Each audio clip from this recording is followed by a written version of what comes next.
Here we go. Ah, finally.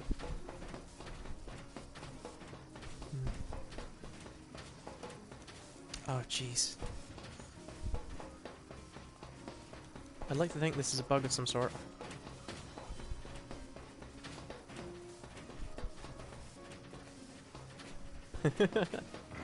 Yeah, like, it'd be really cool to have that sort of thing of like, I want to do this. Yeah. Like, I want to do this because I need it for something. Or there's something more than just like the, what was it? It was one of these,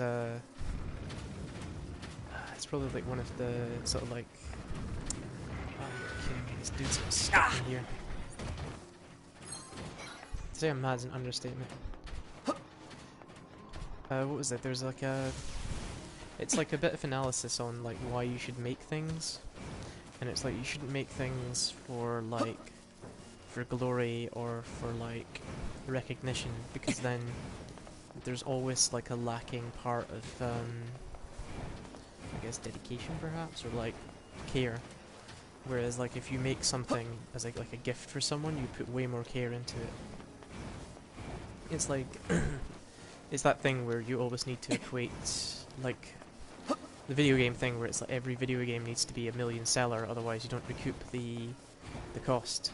Which, mind you, there's there would be something interesting is how did Christine Love's Lady Killer in a Bind sell based on its like compared to like how much it actually costs to produce. It's like the thing in the video games industry is the problem where it's a million seller or nothing. Or if it's not a million seller, it's got to go free to play and it's got to somehow get some cash. Oh, a Euro unit. But then again, that's just one of these things where yeah, software can't just be software for like, it can't just be a video game for video game's sake. It has to have like meaning and reasons. And oh fuck this, I'm gonna come back and do this fucking quest later. Because like, there's no fucking way I'm getting in to kill that dude, and they won't let me talk to the resistance member until he's dead. Like I could, yeah, I should probably talk to. This would be quite interesting to see, like, the same thing, like saying the guy, Alan Zacconi, he made his own game called Orbital, or Orbitalis. So it'd be, like, quite interesting to see what he says on in terms of, like, that sort of thing of, like, when's the point where it's, like, is it like, you know, I guess in his case he's an indie guy, so you could say it's for himself, and it's for himself only. And if it makes money, that's awesome. If not, then that's no big deal.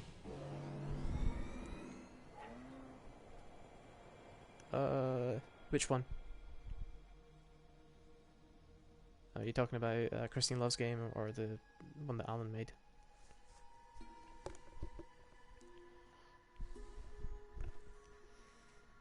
Or oh yeah, I think it was. I think so. I'd need to double check on that. Give me a minute. Just look it up on Steam.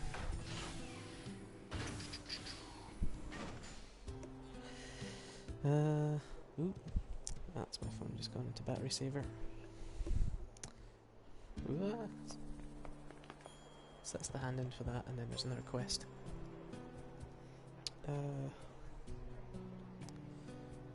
Give me a minute.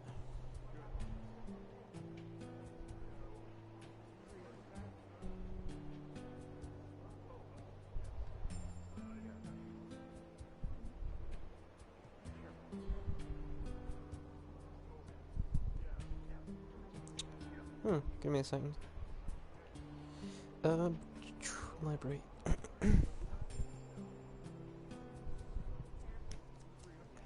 Till this loads, because I think it was just him. I'm not sure.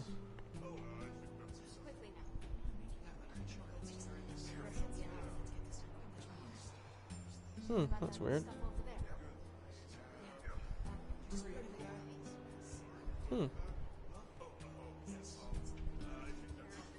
Unless it's been.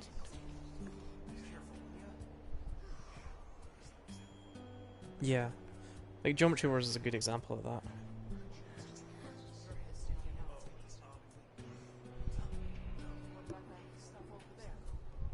Oh, there we go. Found it.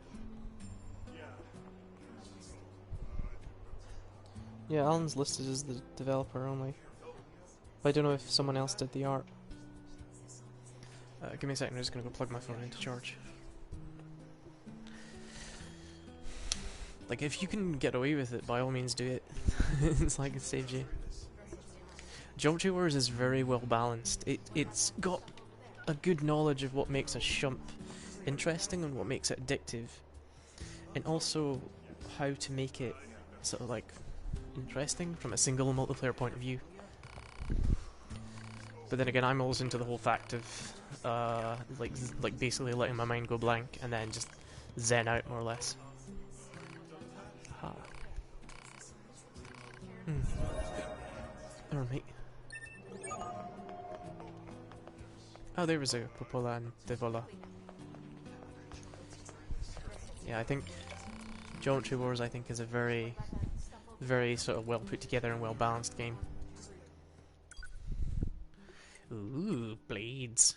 Blades and weapons. Bullet detonation.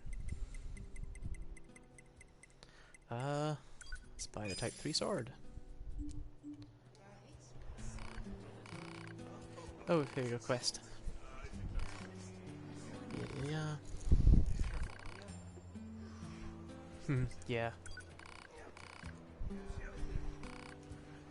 Oh. I've got everything for Devola's request.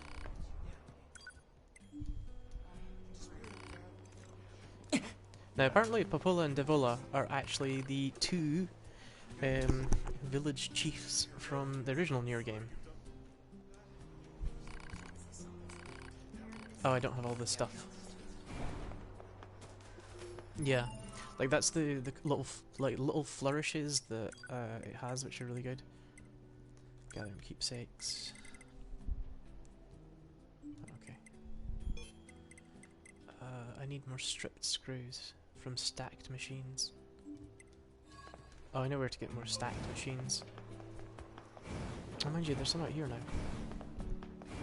If you look at, let's say, if you look at Waves, Waves is like another game. Literally, it's the sort of midpoint between. Holy shit, stacked machines they were not kidding about that. Yeah, Waves is like the sort of midpoint between Geometry Wars 2 and like Geometry Wars 3 that we were playing. Where there's like sudden change in how it all works. And it's way more sort of stylish and there's more explosions and neon. And you can see like quite clearly holy shit, there's a lot of mobs all of a sudden. And they have fucking lasers.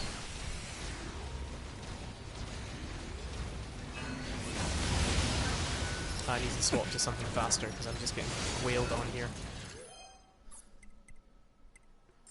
Medium recovery, and then melee attack up, changed, melee defense.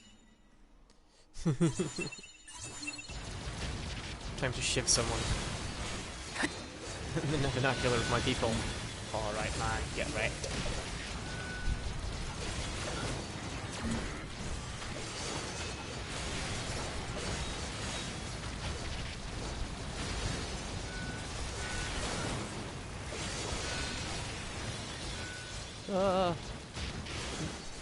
It's these things.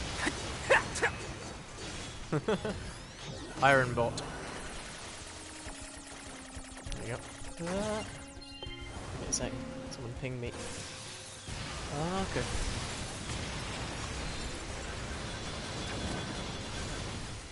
I love how these dudes are just like, it's time to slice you with my blades.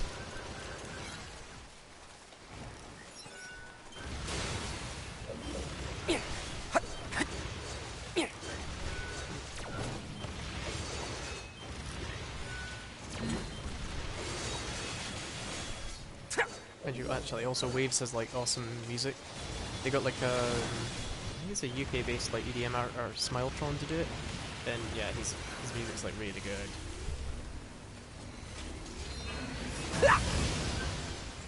So this should be stripped. I'm looking for stripped screws. Machine torso, plant seeds.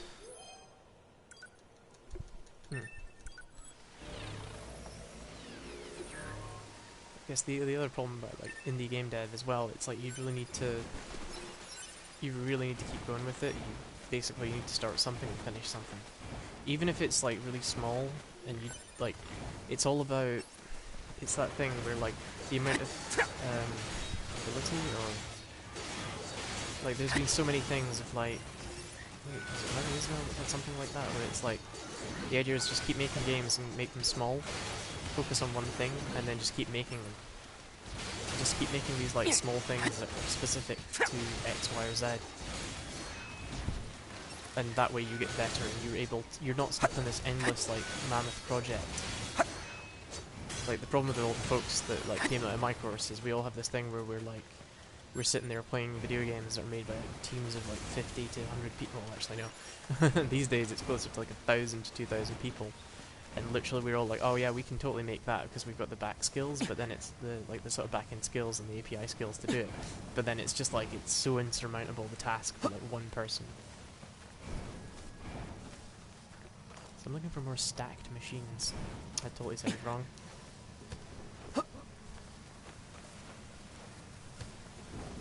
Ah shit, plummeted. Whereas like, it's really, like I think, was it like Owlboy is like 1 to 2 people, and it's like an indie project that took them like 5 years.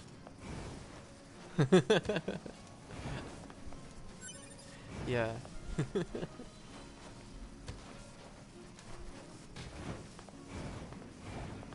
It's kind of soul destroying. It was one of the main reasons why I like turned around, like at the end of uni I basically put my hands up and was like, don't quite know if I want to do this anymore. Because of like how insurmountable like all of the projects were, and also the fact that like it was like 2009 and basically every sort of game studio just stopped hiring students.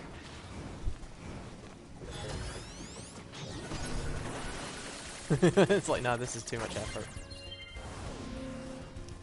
It's one of those things where it's way too easy to just be like, oh, you should be passionate about this, and it's like, yeah, but there is now a movement in the video games industry as a whole, where literally people are like, you need to, A, you need to pay people, and B, you need to not consume people's lives entirely.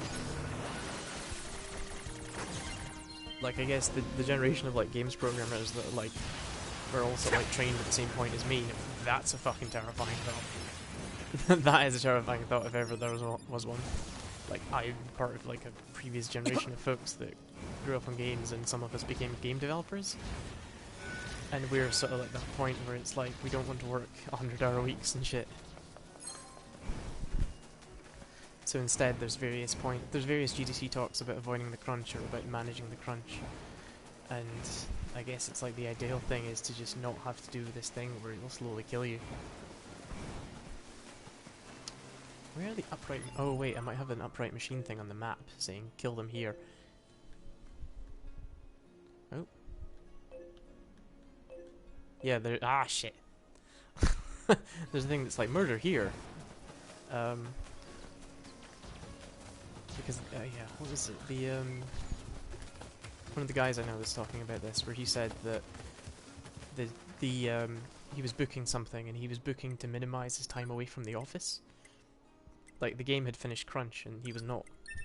They were not working on it as hard, not as such, that's not the way to say it, but they weren't doing the same sort of crunch time on it. And even then, once the crunch is done, it has a longer lasting effect, where it warps your perception of time and how much time you should spend in the office working. And that's kind of terrifying, that there's a chunk of industry built on like killing yourself for your job. And of course I think that also like resonates through quite a lot of like programming jobs in general. Like I say, I've heard like a couple of friends where it's like, I basically spent like, yeah, I remember one from like when I was working QA, where I came home off shift at like 10 o'clock, because I was on like a back shift. And my friend basically, like, it was one of these things where I got home, yeah, like... Proposal. Investigate tower that appeared from the caved-in like, region. I have done Let's done check that it out. for a job, and it was kind of like... I remember coming home on a Friday, it was like... I remember coming home on a Friday, and I remember just lying, I'd like look up something, I'd watch something